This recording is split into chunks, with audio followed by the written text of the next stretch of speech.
नमस्कार साथियों, स्वागत करता हूँ आप सबका इस YouTube चैनल पर। आई होप आप सभी का पढ़ाई अच्छा चल रहा होगा।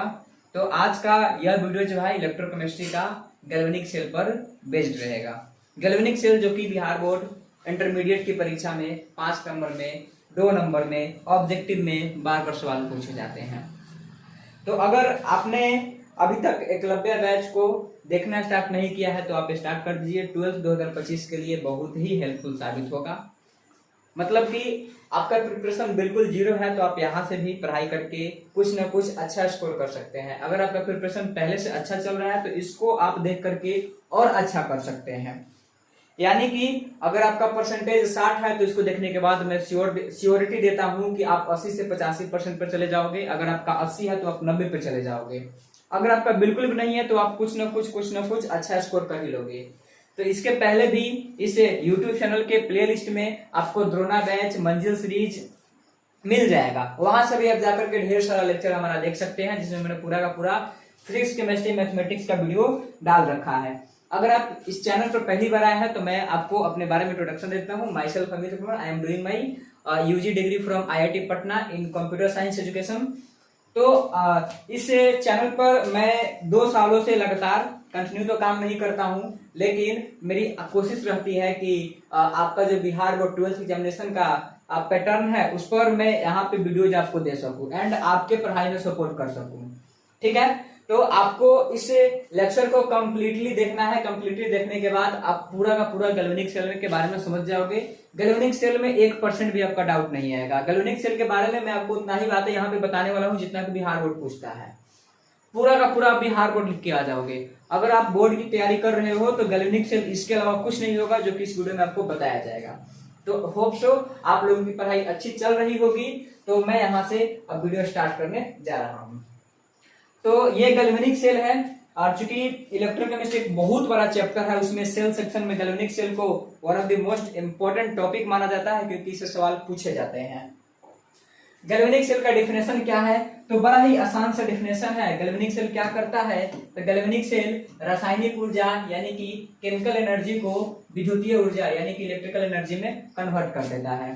ठीक है, ऑब्जेक्टिव में भी आपसे डिफिनेशन पूछा जाए, ऑब्जेक्टिव में अगर ऐसा करके दे दिया जाए कि वह सेल जो रासायनिक ऊर्जा को विद्युतीय ऊर्जा में बदलता है उसे क्या कहते हैं, ऑप्शन देगा गैल्वेनिक सेल और भी बहुत सारे सेल का ऑप्शन दे देगा। तो अब वहां पर आपको गैल्वेनिक सेल जाकर के टिक करना है। ठीक है, गैल्वेनिक सेल क्या करता है? रासायनिक ऊर्जा को विद्युतीय ऊर्जा में बदल देता है। अब गैल्वेनिक सेल में और मैं डिटेल में जानकारी दूं इससे पहले आपको मैं सोचा कि इलेक्ट्रोड के बारे में बता दूं। इलेक्ट्रोड क्या होता है? इलेक्ट्रोड धातु का एक रॉड होता है जिस पर या तो ऑक्सीडेशन होगा या रिडक्शन होगा। इलेक्ट्रोड 2 प्रकार के होते हैं, पहला है एनोड और दूसरा है कैथोड। जिस पर ऑक्सीडेशन होता है उसको एनोड कहते हैं। ठीक है, डेफिनेशन क्या रखना है कि जिस पर ऑक्सीडेशन होता है उसे क्या कहा जाता है? एनोड कहा जाता है।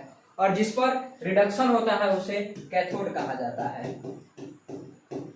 जिस पर रिडक्शन होता है उसे कैथोड कहा जाता है। तो ये बड़ा ही अच्छा सा डेफिनेशन है। चूंकि ये चीज हमें 11th में पढ़ा दिया जाता है, लेकिन फिर भी इलेक्ट्रोकेमिस्ट्री है तो इतना तो चलता है। मैं आपको बता दिया कि यहाँ पर इलेक्ट्रोड क्या होता है? धातु का रॉड होता है जिस पर या तो ऑक्सीडेशन होगा नहीं तो रिडक्शन होगा। जिस इलेक्ट्रोड पर ऑक्सीडेशन होगा उसको एनोड कहा जाता है, जिस पर रिडक्शन होता है उसको कैथोड कहा जाता है। ऑक्सीडेशन का मतलब होता है ऑक्सीडेशन नंबर का बढ़ जाना और रिडक्शन का मतलब होता है ऑक्सीडेशन नंबर का घट जाना। ठीक है, तो ये गैल्वेनिक सेल में आपको एनोड कैथोड के बारे में जानना बहुत ही जरूरी था। अब जरा चलते हैं गैल्वेनिक सेल के बनावट के बारे में। अगर किसी भी विद्यार्थी को अगर गैल्वेनिक सेल का डायग्राम बनाने आ जाता है तो मैं इस बात को दावे के साथ कह सकता हूं कि अगर बिहार बोर्ड की परीक्षा में पूछ दिया तो वो डायग्राम को बना करके 5 में 5 नंबर ला सकता है। क्योंकि जिस बच्चे को डायग्राम आ गया बनाने उस बच्चे को उसके बारे में 1 पेज लिखने भी आता होगा।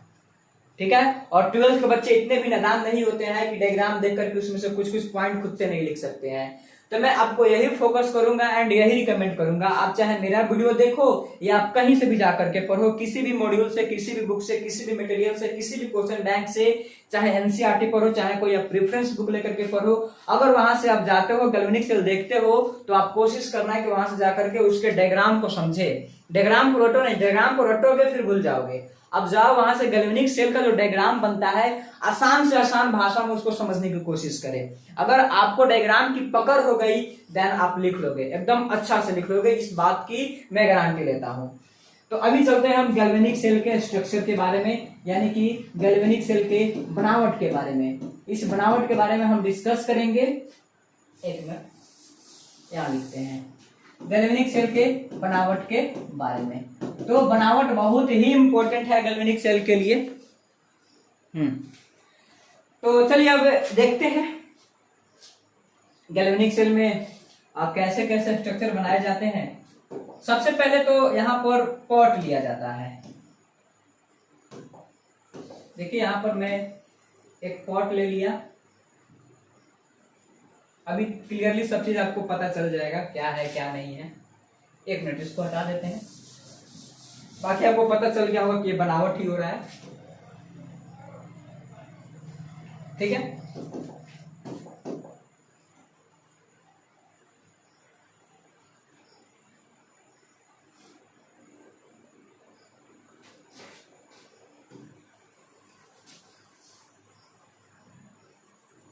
सबसे पहले मैंने क्या किया कि 2 पॉट ले लिया। मतलब कि देखिए, मैं चाहता तो यहाँ पे ऑलरेडी एक बना हुआ डायग्राम ला करके और गैल्वेनिक सेल के बारे में एक्सप्लेन करके चला जाता, आपको भी अच्छा लगता कि अरे वाह वाह गैल्वेनिक सेल तो मुझे समझ में आ गया। लेकिन नहीं, एग्जाम में आपको जाकर के गैल्वेनिक सेल खुद से बनाना है। तो मैं आपको खुद से गैल्वेनिक सेल बना करके यहाँ पर दिखा रहा हूँ। मैं यहाँ पर जो गैल्वेनिक सेल बनाऊंगा वही जाकर के आपको एग्जाम में जाकर के बनाना है। इसलिए मैं यहाँ पर आपको बना करके यहाँ पर एकदम सामने फेस टू फेस कैमरा के सामने मैं बना रहा हूँ, ताकि आप यहाँ पर देखो कि गैल्वेनिक सेल कैसे बनाया जाता है। उसको आप खुद से अपने कॉपी में बनाने की कोशिश करो। तो 2 पॉट लिया गया। अब क्या किया जाता है कि दोनों पॉट में इलेक्ट्रोलाइट लिया जाता है। और आई थिंक आपको पता होगा कि इलेक्ट्रोलाइट यानी कि वैद्युत अपघट्य क्या होता है। इलेक्ट्रोलाइट वह पदार्थ होता है जो कि पूर्ण रूप से या आंशिक रूप से अपने आयनों में टूट जाता है। ठीक है, अगर पूरा का पूरा टूट गया तो स्ट्रॉन्ग इलेक्ट्रोलाइट, अगर कुछ नहीं मतलब कुछ टूट गया कुछ बच गया तो उसको कहते हैं वीक इलेक्ट्रोलाइट। ठीक है, जैसे कि H2SO4 हो गया। H2SO4 जो होता है वो एक स्ट्रॉन्ग इलेक्ट्रोलाइट होता है। जिंक सल्फेट हो गया, कॉपर सल्फेट हो गया, हाइड्रोजन क्लोराइड हो गया, एसिटिक एसिड हो गया, फॉर्मिक एसिड हो गया एंड सोडियम क्लोराइड हो गया। इस प्रकार के बहुत सारे इलेक्ट्रोलाइट जो कि हमारे नेचर में पाए जाते हैं, जो या तो कंप्लीटली आयोनाइज्ड हो जाएंगे या पार्शियली आयोनाइज्ड होते हैं। आयोनाइज करने का मतलब होता है कि वे अपने आयनों में टूट जाते हैं। तो यहाँ पर हमारे पास 2 पॉट है, एक पॉट यहाँ लिया गया, एक पॉट यहाँ लिया गया है। और इसमें क्या करना है कि इलेक्ट्रोलाइट फिल करना है। तो मैं क्या किया, इसमें इलेक्ट्रोलाइट फिल कर दिया।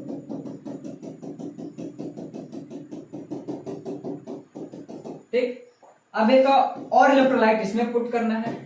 दोनों में अलग इलेक्ट्रोलाइट लेना है, सेम इलेक्ट्रोलाइट नहीं लेना है। ठीक है, 2 पॉट है, 2 पॉट में अलग अलग इलेक्ट्रोलाइट ले लिया गया। अब क्या करेंगे कि इसमें इलेक्ट्रोड डालेंगे। एक इलेक्ट्रोड इसमें डालेंगे और एक इलेक्ट्रोड इसमें डालेंगे। और मैं यहाँ पर क्या बना रहा हूं, मैं यहाँ पर बना रहा हूं गैल्वेनिक सेल। हर सेल की अपनी अलग अलग विशेषताएं होती है, तो इसीलिए गैल्वेनिक सेल के भी अपनी अलग विशेषताएं हैं। अब चूंकि इलेक्ट्रोड लिया जाता है तो ऐसे हम आंख बंद करके कहीं भी एनोड कहीं भी कैथोड नहीं डाल देंगे। यहाँ पर पोजीशन फिक्स होता है कि लेफ्ट में किसको रखना है और राइट में किसको रखना है। तो जब गैल्वेनिक सेल बनाते हैं तो लेफ्ट में एनोड को रखा जाता है। ठीक है, तो इसमें क्या होगा कि मैंने यहाँ पे एक इलेक्ट्रोड डाला और एक इलेक्ट्रोड मैंने इसमें डाल दिया। ठीक है, तो हमारे पास 2 पॉट है। दोनों पॉट में हमने क्या किया कि अलग अलग इलेक्ट्रोलाइट लिया है। अभी इलेक्ट्रोलाइट का मैं नाम लिखूंगा। मैंने दोनों पॉट में अलग अलग इलेक्ट्रोलाइट लिया और इसमें मैंने एक इलेक्ट्रोड डाला और एक इलेक्ट्रोड इसमें डाला। ठीक है, ये जो इलेक्ट्रोड है ये इलेक्ट्रोड बना होता है जिंक का। ठीक है, और ये इलेक्ट्रोड बना होता है कॉपर का। ठीक, अब बात करते हैं कि इसमें कौन सा इलेक्ट्रोलाइट डाला गया है। इसमें जो इलेक्ट्रोलाइट डाला गया है वो है जिंक सल्फेट, और इसमें जो इलेक्ट्रोलाइट डाला गया है इसका नाम है कॉपर सल्फेट। ध्यान से समझिएगा। देखिए अभी इतना ही देर में मैंने बहुत कुछ आपको बना करके दिखा दिया, बस थोड़ा सा और है, उसके बाद आपका गैल्वेनिक सेल रेडी हो जाएगा। ज्यादा कॉम्प्लिकेटेड डायग्राम नहीं बनाना होता है, ज्यादा कॉम्प्लिकेटेड के चक्कर में रहिएगा, एग्जामिनर काट कुट करके नंबर भी नहीं देगा। कम ही लिखना है, साफ साफ लिखना है, एकदम क्रिस्टल क्लियर लिखना है। जो भी बात यहाँ पे लिखेंगे एकदम स्पष्ट लिखेंगे। और एक बात और ध्यान दीजिए, बिहार बोर्ड का एग्जामिनेशन जाते हैं और वहां पर आपको अगर गैल्वेनिक सेल का डायग्राम बनाना हो, आप वहां पर पेंसिल का यूज कीजिए, पेंसिल का यूज कीजिए, आपको नंबर मिलेगा। पेंसिल का यूज करने से क्या होता है कि इसमें जो भी हमारे पास त्रुटि है, मतलब एकदम डायग्राम परफेक्ट दिखना चाहिए, जो कि पेन से नहीं दिखता है भाई, वहां पे जाकर के आपको पेंसिल का ही यूज करना होगा। तो देखिए गैल्वेनिक सेल में क्या करना है, मैं फिर से आपको बताता हूं। हमने क्या किया कि एक पॉट लिया और बगल में मैंने एक पॉट लिया, ठीक है, और इस पॉट में मैंने इलेक्ट्रोलाइट डाल दिया, इसमें भी मैंने इलेक्ट्रोलाइट डाल दिया। इसमें जो इलेक्ट्रोलाइट डाला था उसका नाम है ZnSO4 यानी कि जिंक सल्फेट, और इसमें मैंने जो इलेक्ट्रोलाइट डाला उसको डाला तो मैंने कॉपर सल्फेट यानी कि CuSO4। फिर मैंने क्या कि इसमें एक इलेक्ट्रोड डाला और फिर एक और इलेक्ट्रोड इसमें डाल दिया। इसमें जो इलेक्ट्रोड डाला गया था उसका नाम था जिंक और इसमें जो इलेक्ट्रोड डाला गया था उसका नाम था कॉपर। अब चूंकि गैल्वेनिक सेल की खासियत होती है कि अगर गैल्वेनिक सेल में एनोड में अगर गैल्वेनिक सेल में एनोड जिंक का बना हो और कैथोड कॉपर का बना हो, तब उस गैल्वेनिक सेल को डेनियल सेल कहा जाता है। बहुत ही इंपॉर्टेंट डिफिनेशन है, मतलब कि बच्चे 12th पास हो जाते हैं उनको डेनियल सेल के बारे में डिफिनेशन, मतलब कि डेनियल सेल गैल्वेनिक सेल में फंस जाते हैं कि भाई साहब ये डेनियल सेल क्या होता है। तो कुछ नहीं होता है, डेनियल सेल भी एक प्रकार गैल्वेनिक सेल ही है, मतलब कि गैल्वेनिक सेल का स्पेशल केस डेनियल सेल है। अगर गैल्वेनिक सेल में एनोड जिंक का बना हो, कैथोड कॉपर का बना हो, तब उसको डेनियल सेल कहते हैं। ठीक है, तो इस चीज को आप डिफिनेशन या नोट के तौर पर लिख सकते हैं। क्या लिखिएगा, अगर गैल्वेनिक सेल में एनोड जिंक का और कैथोड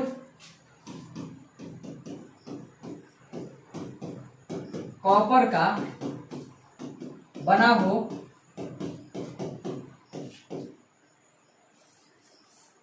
तब उसे डेनियल सेल कहा जाता है। तब उसे डेनियल सेल कहा जाता है। ठीक है, तो यहां से पता चला कि अरे डेनियल सेल क्या है। डेनियल सेल तो एक प्रकार का गैल्वेनिक सेल ही है।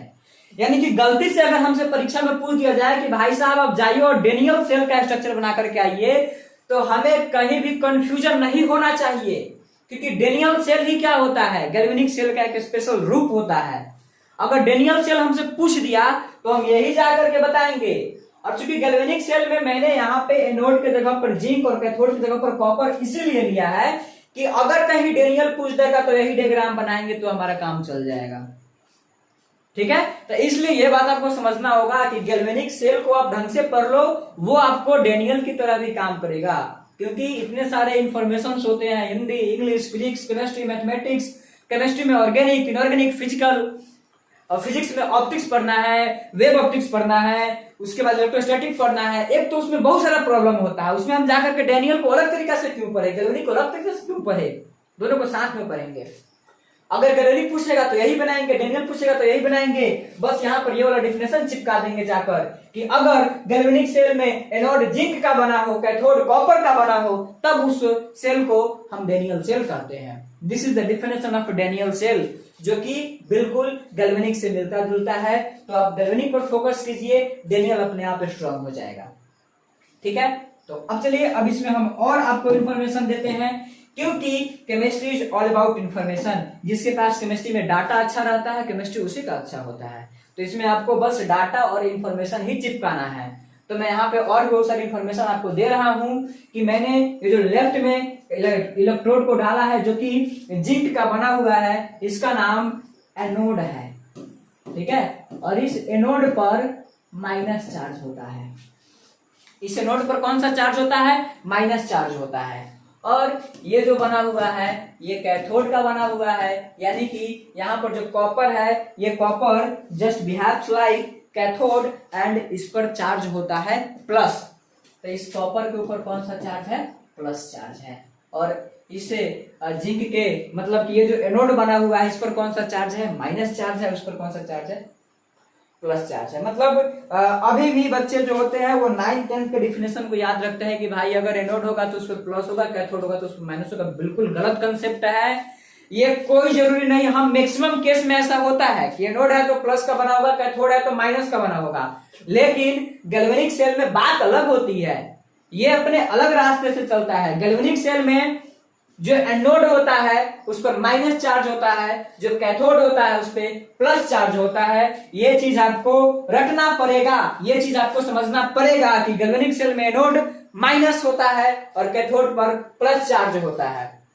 चूंकि ये एनोड है और यहाँ पर कैथोड है तो अक्सर बच्चे इस बात से एनोड और कैथोड को डिफाइन करते हैं कि जिस पर प्लस चार्ज होता है उसे एनोड कहते हैं, जिस पर माइनस चार्ज होता है उसे कैथोड कहते हैं। ऐसा बिल्कुल नहीं होता है। जिस पर ऑक्सीडेशन होता है उसको एनोड कहते हैं, ठीक है, और जिस पर रिडक्शन होता है उसको क्या कहते हैं? एक मिनट। एनोड है तो इस पर होगा ऑक्सीडेशन और कैथोड है तो इस पर होगा रिडक्शन।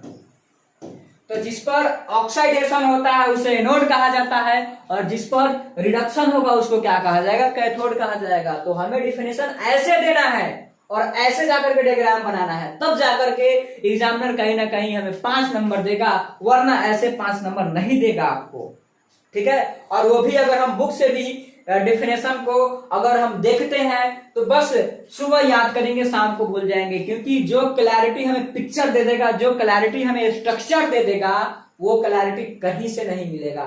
अगर ये सिस्टमैटिक ढंग से स्ट्रक्चर बनाने आता है तो डेफिनेशन हम लिख करके लाएंगे। अब देखिए अब हमारा क्या काम बचा कि ये जो एनोड है और ये जो कैथोड है इसमें क्या होता है? इलेक्ट्रॉन का फ्लो होता है। मतलब रिएक्शन तो यहाँ पर स्टार्ट हो गया है। ये जो जिंक है, यहाँ पर जो जिंक है ये जिंक बदल जाता है Zn+2 में, अपना 2 इलेक्ट्रॉन खो देगा। ये जो रिएक्शन है ये सब का सब किस पर हो रहा है? एनोड पर हो रहा है। और कैथोड पर ये जो Cu है ये +2 में ऑलरेडी कन्वर्ट हो जाता है, उसको 2 इलेक्ट्रॉन मिलता है तो ये बदल जाता है Cu में। तो आखिर में 2 इलेक्ट्रॉन कहां से लेता है? तो यहां से जो इलेक्ट्रॉन का मूवमेंट है वो एनोड से कैथोड की ओर होने लगता है। तो कैसे होगा? अभी तो दोनों अलग अलग है, आखिर में इलेक्ट्रॉन का मूवमेंट कैसे कराया जाए? ऐसा बात तो नहीं है कि इलेक्ट्रॉन यहां से आएगा, यहां से कूद करके इसके पास चला जाएगा, बिल्कुल नहीं। इसको और इसको यानी कि इस जिंक के बने हुए एनोड को और इस कॉपर के बने हुए कैथोड को एक सॉल्ट ब्रिज से कनेक्ट कर दिया जाता है। किससे कनेक्ट किया जाता है? सॉल्ट ब्रिज से। तो इसको क्या किया जाएगा? एक सॉल्ट ब्रिज। एक मिनट हमने क्या किया कि इसको एक सॉल्ट ब्रिज, इसको एक सॉल्ट ब्रिज से कनेक्ट कर दिया।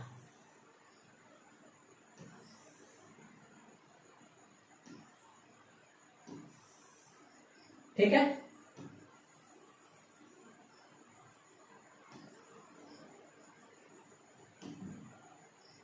ये हो गया सॉल्ट ब्रिज। अब देखिए, अब डायग्राम देखिए कैसा बन गया। मतलब मैंने कहां से स्टार्ट किया था और कहां आ गया। क्योंकि अगर वीडियो मैं बना रहा हूं तो इसके पीछे का मेन पर्पस यही है कि मैं यहां से आपको गैल्वेनिक सेल के बारे में पूरा का पूरा सिखा करके ही जाऊं। तो ये जो मैंने ब्रिज डाला है ये क्या करता है? ये दोनों को, इस पोर्ट को आपस में जोड़ने का काम करता है, इसलिए इसको ब्रिज कहा जाता है। और इसका नाम है, बड़ा स्पेशल नाम है, इसको कहते हैं सॉल्ट ब्रिज। ठीक है, इसको क्या कहा जाएगा? सॉल्ट ब्रिज कहा जाएगा। अब सॉल्ट ब्रिज में KCl डाला जाता है। KCl यानी कि पोटेशियम क्लोराइड डाला जाएगा और इसको अगर अगर सॉल्यूशन कहा जाता है। अगर सॉल्यूशन कहा जाएगा। सॉल्ट ब्रिज का क्या काम होता है? तो सॉल्ट ब्रिज का काम होता है विद्युतीय उदासीनता को बनाए रखना। What is the function of salt bridge? To maintain electrical neutrality. Salt bridge का जो काम होता है वो विद्युतीय उदासीनता को बनाए रखना होता है, मैं अभी इस बात को लिख दे रहा हूं, ठीक है। सॉल्ट ब्रिज का काम विद्युतीय उदासीनता को बनाए रखना है। सॉल्ट ब्रिज का काम विद्युतीय उदासीनता को बनाए रखना है। यह कभी भी जब भी काम करेगा तो बस इलेक्ट्रिकल न्यूट्रलिटी को बनाए रखेगा, मतलब कि आराम से ये इलेक्ट्रॉन का फ्लो कराएगा, मतलब कि ये लूप को एकदम, ये जो लूप यहाँ पे बनेगा इस लूप को एकदम ये कंटिन्यू करते रहता है, कंटिन्यू करते रहता है। ये काम होता है सॉल्ट ब्रिज का। सॉल्ट ब्रिज में बस अभी तक आप एकदम पूरा का पूरा क्वेश्चन बैंक उठा करके देख लीजिए, सॉल्ट ब्रिज से इतना ही बात आपसे पूछा जाएगा। सॉल्ट ब्रिज 2 नंबर भी अगर पूछेगा तो आप आराम से लिख सकते हो। इसमें केसीएल और अगर सोल्यूशन डालते हैं, जिसका काम होता है विद्युतीय उदासीनता को बनाए रखना, और इतना 2 नंबर के लिए काफी होता है। अब क्या करेंगे, इस एनोड को कैथोड के वायर से हम जोड़ देंगे, तार से जोड़ देंगे। क्योंकि तार से जोड़ देंगे तो जिंक से 2 इलेक्ट्रॉन निकलेगा और Cu+2 को मिल जाएगा। मतलब कि यहाँ पर इलेक्ट्रॉन का जो मूवमेंट होता है वो एनोड से कैथोड की ओर होने लगता है। तो एक बात आपको जरूर पता होगा कि जिस डायरेक्शन में इलेक्ट्रॉन गति करता है ठीक उसके उल्टा डायरेक्शन में विद्युत धारा गति करता है। तो अगर यहाँ पर इलेक्ट्रॉन एनोड से कैथोड की ओर जा रहा है तो 100% गारंटी है कि जो करंट होगा वो कैथोड से एनोड की ओर होगा। तो ये सवाल कितनी बार ऑब्जेक्टिव में आपसे पूछा जाएगा कि गैल्वेनिक सेल में इलेक्ट्रॉन का मूवमेंट कहाँ होता है, तो एनोड से कैथोड की ओर। गैल्वेनिक सेल में विद्युत धारा का प्रवाह कहां से कहां होता है, तो कैथोड से एनोड की ओर होता है। ठीक है, ये चीज आपको समझना होगा। तो ये पूरा का पूरा हमारा गैल्वेनिक सेल है। अब इसमें मैं आपको कुछ ट्रिक बता देता हूं, एक छोटा सा ट्रिक है जिसको आप याद रखेंगे। इसका नाम होता है लोन, LOAN।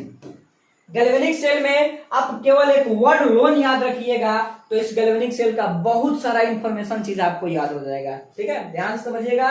ये लोन जो है ये बहुत ही इंपॉर्टेंट वर्ड है गैल्वेनिक सेल के लिए। लोन में एल का मतलब होता है लेफ्ट, ओ का मतलब होता है ऑक्साइडेशन, ए का मतलब होता है एनोड और एन का मतलब होता है निगेटिव। ठीक है, लोन में एल का मतलब होता है लेफ्ट, ओ का मतलब होता है ऑक्साइडेशन, ए का मतलब होता है एनोड, एन का मतलब होता है निगेटिव। अब ये कहना क्या चाहता है, आखिर लोन क्या रिप्रेजेंट करता है, तो लोन यही बताता है कि लेफ्ट में ऑक्साइडेशन होगा, और लेफ्ट में ऑक्साइडेशन होगा तो जिस पर ऑक्साइडेशन होता है उसको क्या कहते हैं, एनोड कहते हैं। और इस एनोड पर क्या होता है, निगेटिव होता है। भाई साहब पूरा झंझट ही खत्म हो गया, अब तो कोई टेंशन ही नहीं बचा कि आखिर में हम कैसे याद रखें कहां पर एनोड डालना है कहां पर कैथोड डालना है। बिल्कुल LOAN याद रखिए। एल का मतलब लेफ्ट, यानी कि लेफ्ट में क्या होगा, तो लेफ्ट में ऑक्साइडेशन होगा। एकदम डिफिनेशन फिक्स है कि जहां पर ऑक्साइडेशन होता है उसको एनोड ही कहते हैं किसी भी हाल में। तो अगर लेफ्ट में ऑक्साइडेशन हो रहा है इसका मतलब कि वो पक्का एनोड होगा, और अगर वो एनोड है तो उस पर निगेटिव चार्ज होगा। And this trick is valid only for galvanic cell. ठीक है, तो अगर मैं आपसे बोलूं कि गैल्वेनिक सेल आपको 5 नंबर के सवाल में पूछ दिया गया केमिस्ट्री के परीक्षा में 2025 में, तो बोलिए आप कैसे लिखोगे। तो आराम से इस स्ट्रक्चर को देख करके आप बिल्कुल सारी की सारी बातें आप लिख सकते हैं। सबसे पहले 2 पॉट लिया जाता है, पहले पॉट में जिंक सल्फेट का इलेक्ट्रोलाइट डालते हैं, इस पॉट में कॉपर सल्फेट का इलेक्ट्रोलाइट डालते हैं, फिर इसमें एक जिंक का इलेक्ट्रोड डालते हैं, इसमें कॉपर का इलेक्ट्रोड डालते हैं। जो जिंक का इलेक्ट्रोड होता है उसको एनोड कहते हैं, कॉपर का जो इलेक्ट्रोड होता है उसको कैथोड कहते हैं। इसमें एनोड पर ऑक्सीडेशन होता है, इसमें कैथोड पर रिडक्शन होता है। इसमें एनोड पर माइनस चार्ज होता है, इसमें कैथोड पर प्लस चार्ज होता है। फिर क्या करते हैं, इसको हम ऐड कर देते हैं, कनेक्ट कर देते हैं सॉल्ट ब्रिज से। सॉल्ट ब्रिज जिसमें KCl डाला होता है, जिसको अगर सॉल्यूशन कहते हैं। सॉल्ट ब्रिज का काम होता है विद्युतीय उदासीनता को बनाए रखना। अगर यह गैल्वेनिक सेल में एनोड जिंक का बना हो, कैथोड कॉपर का बना हो, इसको डेनियल सेल कहते हैं। यानी कि इतने सारे बातें यहां से आ गई, इतनी सारी बातें, अगर ये आपको डायग्राम याद रहेगा अब देखिए ये जो रिएक्शन है आखिर में ये केमिकल एनर्जी कैसे कन्वर्ट होता है इलेक्ट्रिकल एनर्जी में, तब यहां पर होता है रेडॉक्स रिएक्शन। मतलब कि यहां पर ऑक्सीडेशन रिडक्शन दोनों हो रहा है, उसको रिडॉक्स कहा जाता है। देखिए जिंक पर पहले 0 चार्ज था, अब +2 हो गया, यहां पर हो गया ऑक्सीडेशन। और पहले से भी आपको बताया जा रहा था कि एनोड पर हमेशा क्या होता है, ऑक्सीडेशन होता है। अब देखिए कैथोड पर +2 चार्ज था, कैथोड पर 0 हो गया, चार्ज क्या हो गया, +2 से 0 हो गया, यानी कि चार्ज घट गया, तब यहां पर क्या हो गया, रिडक्शन। क्योंकि ऑक्सीडेशन और रिडक्शन दोनों साथ साथ हो रहा है, इसको स्पॉन्टेनियस रिएक्शन बोलते हैं। स्पॉन्टेनियस रिएक्शन जो रिएक्शन अपने आप होता है, प्रकृति में वो सारी की सारी अभिक्रियाएं जो स्वतः होते रहती है, उसको स्पॉन्टेनियस रिएक्शन कहा जाता है। यहाँ पर ऑक्सीडेशन और रिडक्शन दोनों साथ साथ हो रही है, इसलिए स्पॉन्टेनियस या इसको रिडॉक्स रिएक्शन भी कहा जाता है। तो हमसे परीक्षा में पूछा जाता है कि गैल्वेनिक सेल में सेल रिएक्शन को आप लिखिए, तो चलिए हम यहाँ पे अब लिखेंगे सेल रिएक्शन को। तो सेल रिएक्शन लिखेंगे सबसे पहले एट एनोड, यानी कि एनोड पर हम देखेंगे कि सेल रिएक्शन कैसे होता है। तो सेल रिएक्शन जो होता है इसमें जिंक कन्वर्ट हो जाता है Zn+2 में, यहां से ये अपना 2 इलेक्ट्रॉन लॉस कर देता है, इसको बोलते हैं एट एनोड, यानी कि ये हुआ ऑक्सीडेशन हाफ सेल रिएक्शन। ये सब जो है ना ये हाफ सेल रिएक्शन है, इसको आप फुल सेल रिएक्शन नहीं बोलेंगे, हाफ सेल रिएक्शन है, हाफ सेल रिएक्शन। अब यही हाफ सेल रिएक्शन हम देखेंगे एट कैथोड। कैथोड पर भी ये रिएक्शन देखने के लिए मिलेगा। क्या होगा, Cu+2 को 2 इलेक्ट्रॉन मिलेगा, ये तुरंत कन्वर्ट हो जाएगा Cu में इक्वेशन 2। अब एनोड पर और कैथोड पर जो भी रिएक्शन हुआ है उसको ऐड कर दीजिए, उसको बोलते हैं सेल रिएक्शन। ठीक है, इसको सेल रिएक्शन बोला जाएगा। तो इक्वेशन 1 इक्वेशन 2 को हम जैसा ही ऐड करेंगे, 2 इलेक्ट्रॉन कैंसिल हो गया, ये बच गया जिंक अब प्लस Cu+2 और यहां से फिर हो जाएगा Zn+2 और प्लस हो जाएगा यहां से Cu। तो देखिए जो जिंक है ये Zn+2 में कन्वर्ट हो गया, यानी कि जिंक के ऊपर चार्ज 0 है जो कि Zn+2 में कन्वर्ट हो गया, और इसको बोलते हैं ऑक्सीडेशन। और ये Cu+2 Cu में कन्वर्ट हो गया, यानी कि +2 चार्ज 0 में कन्वर्ट हो गया, इसको बोलते हैं रिडक्शन। तो ऑक्सीडेशन और रिडक्शन दोनों साथ साथ हो रहा है, इसीलिए इसको बोलते हैं रेडॉक्स रिएक्शन। और यही रेडॉक्स रिएक्शन यानी कि यही केमिकल रिएक्शन इलेक्ट्रिकल एनर्जी में कन्वर्ट हो जाता है, जो कि इलेक्ट्रॉन के मूवमेंट में काम आता है। और चूंकि इलेक्ट्रॉन मूव करेगा तब वहां पर विद्युत धारा तो प्रवाहित होगा ही होगा। अब चलते हैं जरा सेल को रिप्रेजेंट कैसे करते हैं,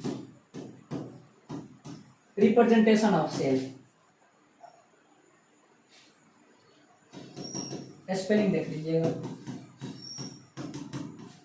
तो हमने अभी अभी एक रिएक्शन लिखा है जिसको सेल रिएक्शन कहा गया है कि Zn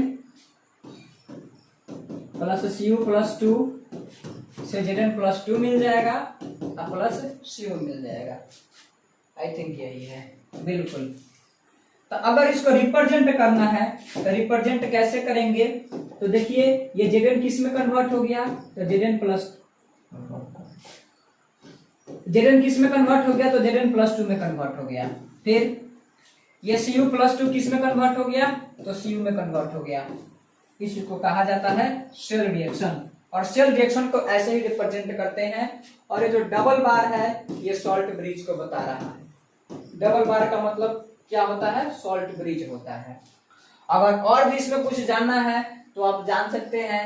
जो गैल्वेनिक सेल होता है इसमें एनोड है और यहाँ पर जो कैथोड है, यानी कि अगर यहाँ से देखा जाए कि यहाँ पे वोल्टेज का भी जनरेशन होता है, विद्युतीय क्षेत्र का भी जनरेशन, विद्युत धारा आ गया तो यहाँ पर जहां पर इलेक्ट्रिक की बात आएगी वहां पर वोल्टेज भी आएगा और विद्युत क्षेत्र भी आएगा, बहुत सारे चीजें यहाँ पर आएगी, बहुत सारे यहाँ पर इक्वेशन बनते हैं, नॉस्ट इक्वेशन बनते हैं, तो वो हमारा एक अलग टॉपिक बन जाता है।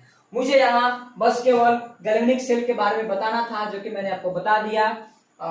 यहाँ से गैल्वेनिक सेल का डिफिनेशन, ये पूरा का पूरा इलेक्ट्रोड के बारे में बताया, ये पूरा का पूरा हमारा स्ट्रक्चर रहा। और केवल अगर आप इतना ही बनाते हैं तो भी आपको नंबर मिल जाएंगे, ज्यादा वहां पे लेन देन नहीं करना होता है चीज को। उसके बाद ये ट्रिक बताया, ये सब नोट की बातें हैं, रिएक्शन लिखा, ये हमारा रिप्रेजेंटेशन हो गया। उसके बाद यहाँ से गैल्वेनिक सेल खत्म। आशा करता हूँ कि आप लोगों को ये वीडियो जरूर अच्छा लगा होगा। एंड जो भी बातें आपको लिखना है आप कमेंट में एकदम बेझिझक लिखिए। वीडियो में जो भी चीज आपको समझ में आया, इस वीडियो का जो भी आपको सबसे अच्छा बात लगा, सबसे अच्छा टॉपिक लगा, जो आपको इसका सबसे इंटरेस्टिंग पार्ट लगा, कमेंट में जरूर मेंशन कीजिए, क्योंकि जब आप कमेंट करते हो तो पूरा का पूरा मोटिवेशन मिलता है कि इस प्रकार से और वीडियो बना करके आपके सामने लाऊं। एंड हमारा ये कोशिश हमेशा रहेगा कि ज्यादा से ज्यादा आसान से आसान भाषा में आपको कठिन से कठिन चीज को बता करके जाऊं। तो आई होप आप लोगों की पढ़ाई अच्छी चल रही होगी। तो मिलते हैं नेक्स्ट वीडियो में, तब तक ऑल द बेस्ट।